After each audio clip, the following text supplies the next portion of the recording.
اس programme کے اخراجات جو اسمر منسٹریز کے دوست اور پارٹنرز ادا کرتے ہیں۔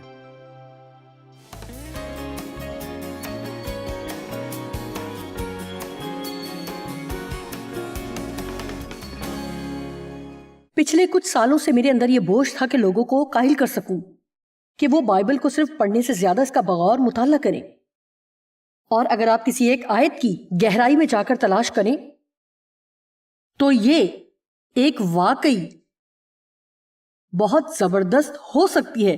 اب غالباً افسیوں کی کتاب میں کئی سو اسباق ہیں، میں ان تمام کو بیان نہیں کر سکتی، لیکن میں بہت سی زبردست باتیں اس ہفتے بیان کر سکتی ہوں۔ میرا ایمان ہے کہ وہ آپ کے لیے عملی اور باعث تبدیلی ہوں گی۔ اب میں آپ کو افسیوں کی کتاب کے بارے میں بتاتی ہوں اور یہ کیوں اتنی اہم ہے۔ یہ 6 ابواب پر مشتمل ہے۔ پہلا باب مکمل طور پر اس بارے میں ہے کہ خدا آپ سے کتنا پیار کرتا ہے اور ہم فضل سے بچائے گئے۔ اس نے ہمیں چن لیا، وہ ہمیں معاف کرتا ہے اور ہم پر رحم کرتا ہے، اور اس طرح مختلف طریقے سے بتاتا ہے کہ مسیح میں ہماری وراثت کیا ہے اور ہم مسیح میں کیا ہیں، اور بار بار پہلے 3 ابواب میں بتاتا ہے کہ مسیح میں ہم کیا ہیں۔ پھر 4، 5 اور 6 باب میں وہ تبدیلی کرتا ہے۔ یہ پولس رسول ہے اور اس بارے میں بات کرنا شروع کرتا ہے کہ مسیح میں ہم جو کچھ ہے اس کی روشنی میں ہمیں کس طرح کا رویہ رکھنا چاہیے۔ اور پھر یہ کہ 4، 5 اور 6 باب مکمل طور پر رویے کے بارے میں ہی بیان کرتے ہیں۔ یہ نہ کرو، وہ نہ کرو، ایسا کرو، ویسا نہ کرو، وہ کرو، یہ نہ کرو۔ اور ہم یہ سیکھیں کہ جو کچھ ہم اچھا کرتے ہیں وہ ہم خدا کے ساتھ رشتہ ہموار ہونے کی وجہ سے کرتے ہیں۔ ہم خدا کے ساتھ جڑنے کے لیے اچھائی نہیں کرتے، بلکہ ہم اچھائی اس لیے کرتے ہیں کیونکہ ہمارا اس کے ساتھ ایک رشتہ ہے۔ ہم اس لیے بھلائی کرتے ہیں کیونکہ وہ بہت اچھا اور بھلا ہے کہ جس کی وجہ سے ہم اسے خوش کرنا چاہتے ہیں۔ ہم وہ کرنا چاہتے ہیں جو وہ چاہتا ہے کہ ہم کریں۔ لہٰذا اس لیے یہ وہ نہیں ہوتے جسے بائبل کہتی ہے جسم کے کام، جو ہم کرنے کی کوشش کرتے ہیں کہ خدا سے کچھ حاصل کیا جائے۔ ہم بھلائی اس لیے نہیں کر رہے کہ خدا سے کچھ حاصل کریں۔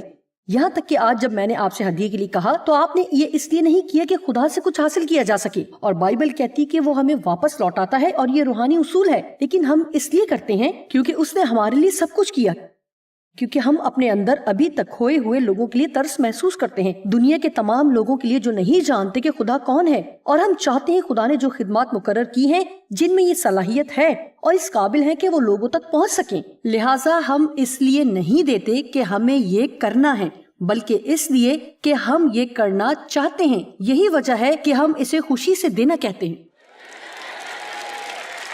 نہیں تو یہ مجبوری کہلائے گا۔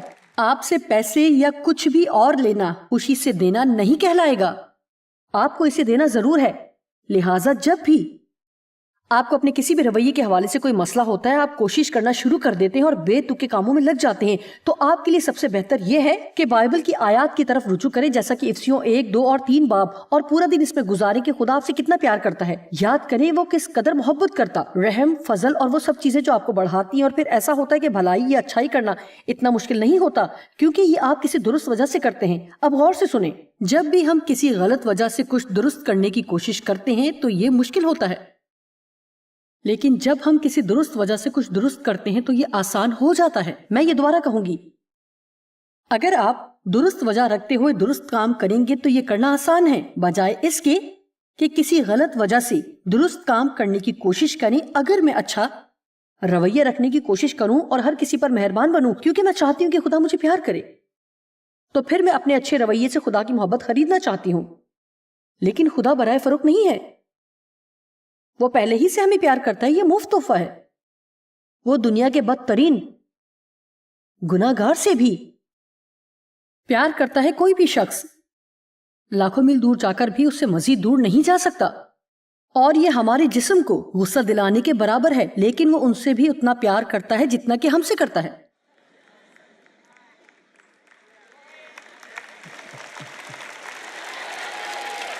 لہٰذا ہم یہ سب کچھ سیکھیں گے۔ آپ جانتے ہیں کہ فضل اور شریعت میں فرق ہے۔ میں آپ کو کچھ بتاتی ہوں کہ جب آپ یہاں سے جائیں گے، اگر تو آپ اس ہفتے کے اختتام تک ہمارے ساتھ رہ پائے، میں پورا ہفتہ آؤں گی.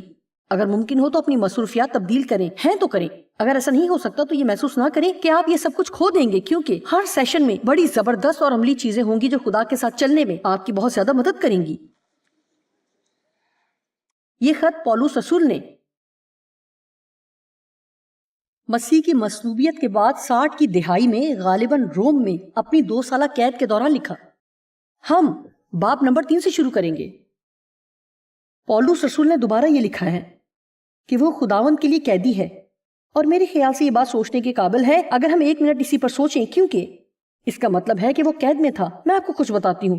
دراصل مجھے یہ شرف حاصل ہوا کہ جہاں وہ تھا وہاں اس جیل کے پاس کھڑی ہوں، اور جب وہ قید میں تھا تو جہاں پر وہ تھا شہر کا گندا نالا وہاں سے گزرتا تھا، یہاں تک کہ میں سوچ بھی نہیں سکتی. اور اس نے یہ کتاب لکھی جسے آج ہم یہاں کھڑے پڑھ رہے ہیں. اس لیے یہ نہ کہیں کہ آپ خداوند کے لیے کچھ نہیں کر سکتے. یہ نہ کہیں کہ خداوند کے لیے کچھ کر سکنے میں بہت سے ذاتی مسائل حائل ہیں. میں آپ کو کچھ بتاتی ہوں. جتنا زیادہ آپ اپنے مسائل کے دوران خداوند کے لیے کچھ کریں گے تو اتنا ہی مسائل آپ کو کم تنگ کریں گے. آمین. اپنی زندگی میں خداوند کی بلاہٹ کو پورا کرنے کے لیے آپ کتنا زیادہ برداشت کرنے کے لیے راضی ہوں گے؟ میرے خیال میں ان دنوں ہمیں اس تعلیم کی ضرورت ہے. جانتے ہیں کیوں؟ کیونکہ اپنے مغربی کلچر میں ہم آرام و سکون سے رہنے کے بہت زیادہ عادی ہیں. ہم تکلیف میں مبتلا نہیں ہونا چاہتے، لہٰذا آپ کو یہ سننا ہے. کچھ چیزوں کو غور سے اور دھیان سے ضرور سننا چاہیے. کچھ شکایات ہم سنتے ہیں، یہاں تک کہ ان عبادات کے بارے میں بھی. بہت سردی یا گرمی ہوتی ہے، مجھے گاڑی بہت دور کھڑی کرنی پڑتی ہے. ایسے لوگ ہیں، میں آپ کو انڈیا کے بارے میں بتاتی ہوں، وہ 3 دن چل کر اس عبادت میں آئے اور وہاں آئے. میں نہیں جانتی کہ وہ کیسے لوگ ہیں اور ان کا جسمانی نظام کیسا ہے کہ وہ پورا دن بیٹھے رہتے ہیں اور کوئی بھی باتھ روم نہیں جاتا، اور وہ پیغام کے دوران اپنے موبائل فونز کے ساتھ کھیلتے بھی نہیں ہیں. کچھ لوگ فونز پر کسی دوسرے کو ٹویٹ میں اتنے مصروف ہوتے ہیں، جو کچھ میں کہہ رہی ہوتی ہوں وہ سب کچھ نہیں سنتے، صرف اسے محفوظ کریں. پہلا پطرس 4 باب پہلی آیت میں یہ پڑھوں گی. یہ بہت ہی شاندار حوالہ ہے. پس جب کہ مسیح نے جسم کے اعتبار سے دکھ اٹھایا تو تم بھی ایسا ہی مزاج اختیار کر کے ہتھیار بند بنو، کیونکہ جس نے جسم کے اعتبار سے دکھ اٹھایا اس نے گناہ سے فراغت پائی. واو! اس لیے یہ ایسے ہے. اور آج میں باہر جانے کے لیے تیار ہو رہی ہوں اور نہیں جانتی کہ در حقیقت میرے دن کس طرح کے ہوں گے، لیکن خداوند میں اپنے ذہن کو تیار کرتی ہوں اور اس طرح بناتی ہوں کہ چاہے میں دکھ سہوں، چاہے تجھے خوش کرنے میں ناکام رہوں. میں نے وقت سے پہلے ہی اپنا ذہن بنایا ہے کہ یہ آسان ہے یا نہیں، وقت پر ہے یا نہیں. میں وہی کرنا چاہتی ہوں جو تو چاہتا ہے، چاہے کچھ بھی ہو جائے، کوئی بھی قیمت ادا کرنی پڑے. میں باہر نکلنا چاہتی ہوں اور تجھے ظاہر کرنا چاہتی ہوں. میرے خیال سے اگر ہم دنیا میں باہر نکلنے اور اس میں موجود چیزوں سے مقابلہ کرنے سے پہلے کچھ اہم فیصلے کر لیں تو چیزیں ہمارے لیے بہتر ہو سکتی ہیں.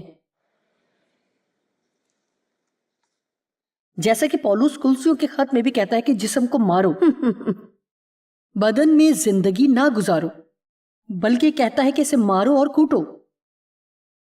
وہ کہتا ہے کہ اسے سیر کرنا بند کریں، جسم کی خواہشات کو پالنا بند کریں. جب آپ کام پر جاتے ہیں اور کوئی آپ کو تکلیف دیتا ہے تو اپنے جسم کو عمل کرنے کا موقع دیتے ہوئے ان پر غصہ کرنا اور بات کرنا چھوڑنے کی بجائے کہیں جائیں اور ان کے لیے دعا کریں اور پھر واپس جائیں اور ان سے اس طرح بات کریں کہ کچھ نہیں ہوا.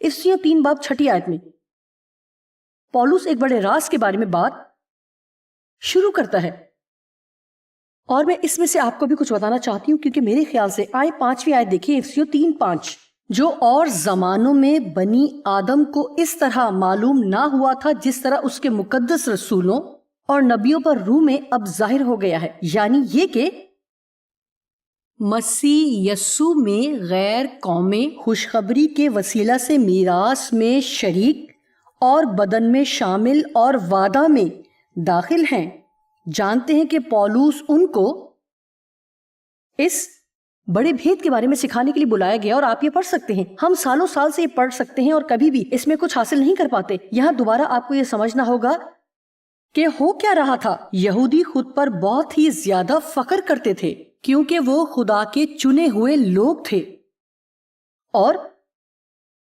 ان کو وراثت اور ان کو خدا کی حمایت ملی۔ وہ شریعت کو جانتے تھے، وہ اسے پورا کرتے، اور وہ بہت مذہبی تھے۔ اس لیے پولس اس طرف بڑھتا اور ان سے کہتا ہے یہ ایک بھید ہوگا اور آپ کو یہ سمجھنے میں کافی مشکل پیش آئے گی۔ غیر قومی اب ان میں پیوند یا شامل کی جائیں گی۔ رکے ایک کہانی ہے جو کہ لوکا میں ایک آدمی کے بارے میں بیان کی گئی جسے کام کے لیے بھیجا گیا۔ یہ تمثیل ہے۔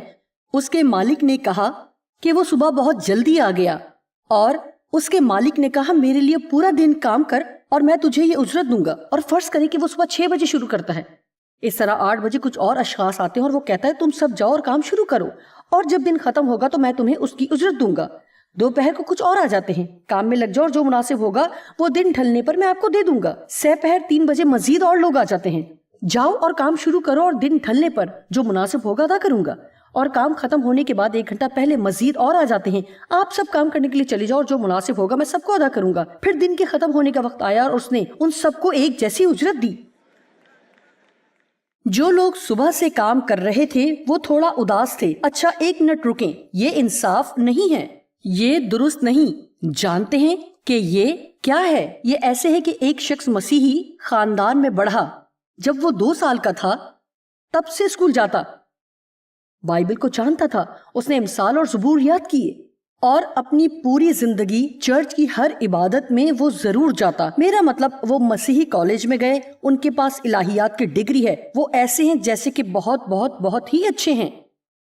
اور پھر وہ ادھر کھڑے ہوتے اور جو غیر قوم سے ہیں اور ابھی کچھ وقت پہلے ہی نجات پائی، خدا کو ان سے انتہائی اچھے طریقے سے پیش آتے دیکھتے ہیں۔ جی ہاں، جنہوں نے 2 ہفتے پہلے ہی نجات پائی۔ اور میں آپ کو کچھ بتاتی ہوں جسے ہضم کرنا واقعی مشکل ہے۔ اب یہاں مذہبی سوچ کی بات ہوتی ہے کہ آپ تیار ہیں؟ وہ اس کے حقدار نہیں، اس کا حقدار میں ہوں، وہ نہیں۔ اور خدا ہمارے ساتھ ایسا ہونے دیتا ہے تاکہ ہمیں احساس دلائے کہ ہم کتنے شریعت پسند ہیں۔ ابھی بھی بعض دفعہ ہم ایسے سوچتے ہیں کہ ہم اپنے اچھے رویے کی وجہ سے اس کے حقدار ہیں، اور وہ یہ کہنے کی کوشش کر رہا ہے کہ میں اچھا ہوں۔ ایسا نہیں، میں نہیں چاہتا کہ تم میرے لیے کچھ کرو، کیونکہ پھر آپ سوچیں گے کہ آپ کسی چیز کے حقدار ہیں۔ میں چاہتا ہوں کہ جو کچھ میں نے آپ کے لیے کیا اس وجہ سے آپ مجھے پیار کرتے ہیں، اور آپ جو میرے لیے کر رہے ہیں وہ اسی بنا پر ہوا ہے۔ لیکن میں کچھ بھی یہ نہیں چاہتا کہ آپ یہ سوچیں کہ میں کسی طرح آپ کا قرض دار ہوں، کیونکہ میں کسی چیز کا قرض دار نہیں۔ اور اگر ہمارے اندر خدا کا دل ہے تو ہم لوگوں کو بادشاہت میں داخل ہوتے ہوئے دیکھ کر پرجوش ہوں گے، اور ان کو بابرکت ہوتے دیکھنے کے لیے پرجوش ہوں گے، کیونکہ ہمارے پاس ایک چیز ہے، ہمیں یہ شرف حاصل ہے کہ ہم پوری زندگی خداوند کو جان سکیں۔ ہمیں مطالعے کا، سیکھنے کا اور بڑھنے کا موقع ملا ہے۔ اور یہ شخص، جی خدا ان پر اپنی برکات کی بارش کر رہا ہے، لیکن انہیں بہت لمبا سفر طے کرنا ہے۔ انہیں یہ سیکھنے کی ضرورت ہے کہ ابھی انہیں بہت سی ایسی چیزوں میں سے گزرنا ہوگا جن میں سے آپ پہلے ہی گزر چکے ہیں، اور ان کی تھوڑی سی برکات کے لیے ہمیں انہیں رد نہیں کرنا۔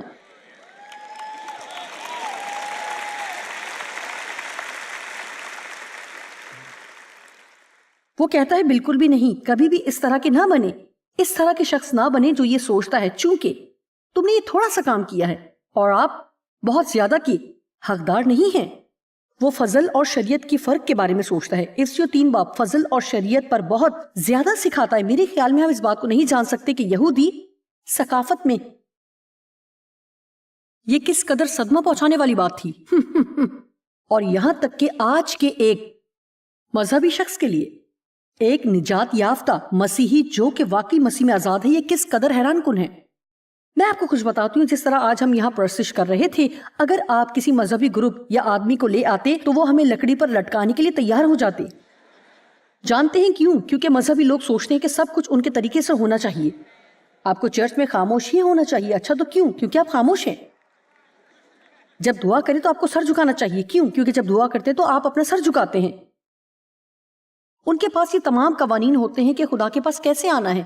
لیکن ہمیں روح القدس کی ہدایت میں چلنا ہے اور جانتے ہیں اس کا کیا مطلب ہے. خدا ہم میں سے ہر ایک پر انفرادی طور پر کام کرتا ہے. آپ چلتے ہوئے دعا کر سکتے ہیں, آپ اوندھے منہ ہو کر دعا کر سکتے ہیں, آپ کرسی پر بیٹھ کر دعا کر سکتے ہیں. شاید آپ کو یہ رہنمائی ملے کہ زبوروں کو یاد کریں. میں یہ نہیں کرتی, مجھے اس کی نعمت نہیں ملی.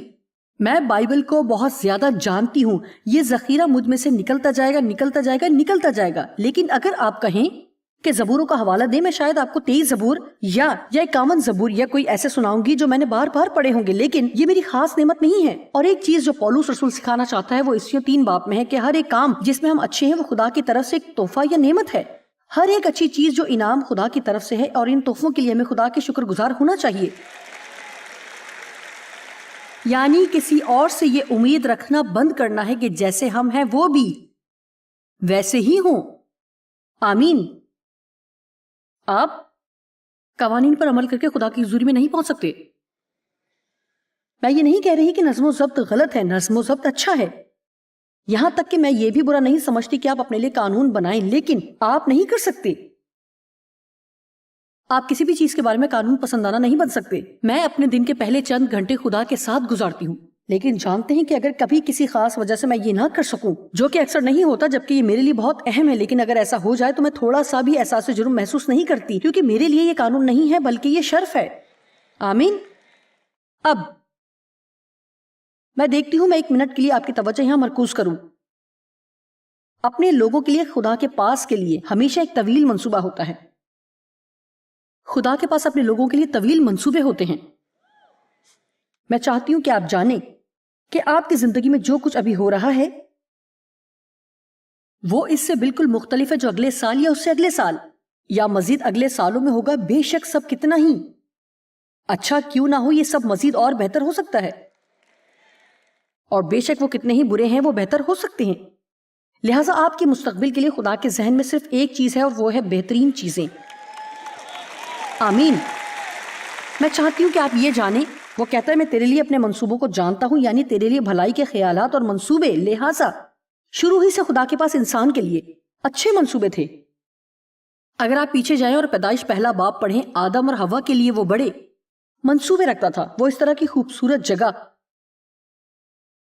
اور وہ تمام جو وہاں تھا, ہر طرح کا پھل جو تو چاہتا ہے کھا, لطف اندوز ہو, ان تمام وسائل کو لے اور انہیں خدا اور انسان کی خدمت کے لیے استعمال کر.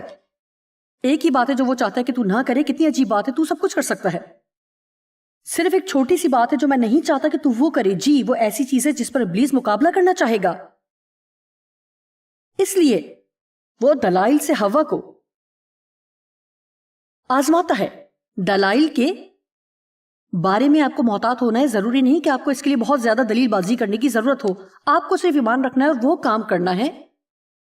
اور میں یہ نہیں کہہ رہی کہ اس کو سمجھنے کی کوشش کرنا غلط ہے, لیکن میں آپ کو کچھ بتاتی ہوں. بعض اوقات خدا سمجھ سے بہت بالا تر ہو سکتا ہے. جب وہ ابراہیم کے پاس گیا اور کہا کہ تو اپنے ناطے داروں, اپنے خاندان, اپنا گھر اور ہر اس چیز کو جس سے تیرا تعلق ہے چھوڑ اور اس جگہ جا جو میں تجھے دکھاؤں گا. یہ سمجھ سے بالکل باہر تھا, اور جب تک اسے وہ سب کچھ نہیں چھوڑ دیا جو اس کے پاس تھا, اس نے اسے بالکل بھی نہ بتایا کہ وہ اسے کہاں لے جانا چاہتا تھا. آپ میں سے کتنے اس بات کے لیے تیار ہوں گے کہ جو کچھ اس کے پاس ہے وہ سب چھوڑ کر وہاں جائیں جس کے بارے میں معلوم نہیں؟ بالکل ایسا ہی خدا نے میرے ساتھ کیا جب اس نے میری خدمت شمال, جنوب, مشرق, مغرب کی طرف لے جانے کو کہا, اور میں نے نوکری چھوڑ دی. میرے پاس ایک ڈیسک اور ایک پرانا کیلکولیٹر تھا, اور جانے کے لیے کوئی جگہ نہیں تھی. کچھ معلوم نہیں تھا کہ میں کیا کرنے والی تھی, اور میں نے ابراہیم جیسی سودے بازی محسوس کی. لیکن میں آپ کو کچھ بتاتی ہوں. اب اور سے سنیں, جو آپ حاصل کرنا چاہتے ہیں اسے پانے کے لیے وہ سب کچھ چھوڑنا ہوگا جو آپ کے پاس ہے. اور اگر اس چیز کے علاوہ کسی اور چیز کے لیے نہیں آتے تو یہاں آنا اس چیز کے قابل ہونا ہے. اس کے لیے بھی وہی اصول ہے, یعنی بیج بونے اور فصل کاٹنے کا. آپ بوتے ہیں تو آپ کچھ چھوڑتے ہیں, پھر مزید بونے پر اختتام ہوتا ہے, اور کچھ کھونا ہمیشہ مشکل ہی ہوتا ہے. ہم اس سے حاصل کرتے ہیں تو بہت خوش ہوتے ہیں, لیکن یہ چھوڑنے یا کھونے سے شروع ہوتا ہے, اور پھر عموماً اس دوران جب تک یہ زمین موجود ہے انتظار کا وقت گزارنا پڑتا ہے. پہلے بیج, پھر وقت, اور پھر کٹائی. ہم تو اسے بہت تیزی سے کہہ رہے ہیں, بیج بویا جائے گا, وقت لگے گا, مزید وقت, اور پھر بہت لمبا وقت, اور پھر تھوڑا اور وقت, اور پھر کٹائی. وقت کے لیے کسی ایک نے بھی تالیاں نہیں بجائی. ایک شخص نے بھی وقت کے لیے تالیاں نہیں بجائیں. لہٰذا 1 منٹ کے لیے بہت غور سے سنیں. آپ اس کے ذریعے سے اپنی زندگی کے لیے ضرور کچھ سیکھیں گے. لہٰذا ابلیس نے ہوا کو آزمائش میں ڈالا، ہوا نے آدم کو آزمائش میں ڈالا، اور آدم اور ہوا نے گناہ کیا. خدا پہلے ہی سے لوگوں کی بحالی کے لیے منصوبہ رکھتا تھا. میں آپ کو بتاتی ہوں کہ خدا کبھی بھی منصوبے کے بغیر نہیں چلتا. اور میں جانتی ہوں کہ آج کل دنیا میں جو کچھ ہو رہا ہے اور جو کچھ آج ہماری قوم میں ہو رہا ہے، اس پر بہت زیادہ تشویش ہے، لیکن میں بتانا چاہتی ہوں کہ خدا ایک منصوبہ رکھتا ہے. اس نے ابھی تک ہمیں یہ نہیں بتایا، لیکن اس کے پاس منصوبہ ہے اور ہم اس منصوبے کے حصے ہیں. آمین. اور اس طرح اس نے انسان کو واپس لانے کے لیے منصوبہ بنایا، اور اس نے انسان کے اختیار کی بحالی کرنے کا منصوبہ بنایا. جانتے ہیں کہ جب آدم اور ہوا نے گناہ کیا تو انہوں نے اپنا اختیار ابلیس کو دے دیا. خدا نے اسے حکومت کرنے اور زمین پر اپنا اثر و رسوخ قائم کرنے کا جو اختیار دیا وہ اس نے ابلیس کو دے دیا. اور اگر لوکا 4:6 میں دیکھیں تو یہ بات ثابت ہوتی ہے. جب یسوع بیابان میں 40 دن اور 40 رات ابلیس کے ذریعے آزمایا جا رہا تھا، اور ان میں سے ایک آزمائش یہ تھی کہ ابلیس نے کہا، تو صرف ایک دفعہ مجھے سجدہ کر اور میں تجھے یہ سب دوں گا اور ساری قدرت تجھے دوں، کیونکہ یہ سب مجھے دیا گیا اور میں جسے چاہتا ہوں دے سکتا ہوں. لیکن دیکھیں، جس قدر وہ سوچ رہا تھا وہ اسے اس حد تک نہ جانتا تھا، کیونکہ وہ یسوع سے بات کر رہا تھا. جو دراصل جیسا کہ بائبل کہتی ہے کہ خدا کا بیٹا اس لیے ظاہر ہوا کہ ابلیس کے کاموں کو مٹائے، وہ دراصل اس سے بات کر رہا تھا جو کہ اسے تباہ کرنے والا تھا. یہ بات اپنے دماغ میں بٹھا لیں. خدا ہمیشہ لوگوں کے ذریعے کام کرتا ہے. خدا ہمیشہ لوگوں کے ذریعے کام کرتا ہے. اگر آپ خدا سے معاوضہ چاہیں گے تو شاید وہ آپ کو کچھ ایسا دکھائے جو آپ کو کرنے کی ضرورت ہے. جی ہاں، میری ساری باتیں درست ہیں. جہاں تک تعلیم دینے کی بات ہے، پچھلے سال سے میرے لیے یہ بہت اہم ہو گیا ہے. یہ ایسے ہی ہے جیسے کہ خدا کے ساتھ حصے دار ہیں. وہ لوگوں سے کام لیتا ہے. خدا کچھ بھی کر سکتا ہے، اور میں یہ نہیں کہہ رہی کہ وہ لوگوں کے بغیر خود مختار ہوتے ہوئے کام نہیں کرتا. لیکن آپ کو تاریخ کو دیکھنے کی ضرورت ہے. اس نے ابراہم، موسیٰ، یوسف، آستر، روت، دانیل، نبیوں اور قاضیوں اور اس طرح کے بہت سے لوگوں کے ذریعے کام کیا. وہ آپ کے ذریعے بھی کام کرنا چاہتا ہے. اور مزید یہ کہ یہ واقعی غیر یقینی طور پر حیران کن ہے کہ خدا ایک مرد یا عورت کے ذریعے جو کہ خود کو اس کے حوالے کرے اور اس کے ساتھ وفادار رہے کیا کچھ کر سکتا ہے. یہ واقعی میرا مطلب ہے ناقابل یقین ہے. صرف ایک شخص، کسی بھی ایک شخص کے ذریعے خدا کچھ بھی کر سکتا ہے. ایک شخص، جی ہاں، صرف ایک شخص. اچھا، جیسا کہ ہم نے بیج کی، وقت اور کٹائی کی اہمیت کے بارے میں سیکھا، ہم یہ سیکھیں گے کہ خدا ہماری زندگی کے لیے طویل منصوبہ رکھتا ہے. شاید ابھی آپ کو ایسا کچھ نظر نہ آئے، لیکن خدا پر بھروسہ کریں اور اپنے موجودہ حالات میں اسے کام کرنے کی اجازت دیں.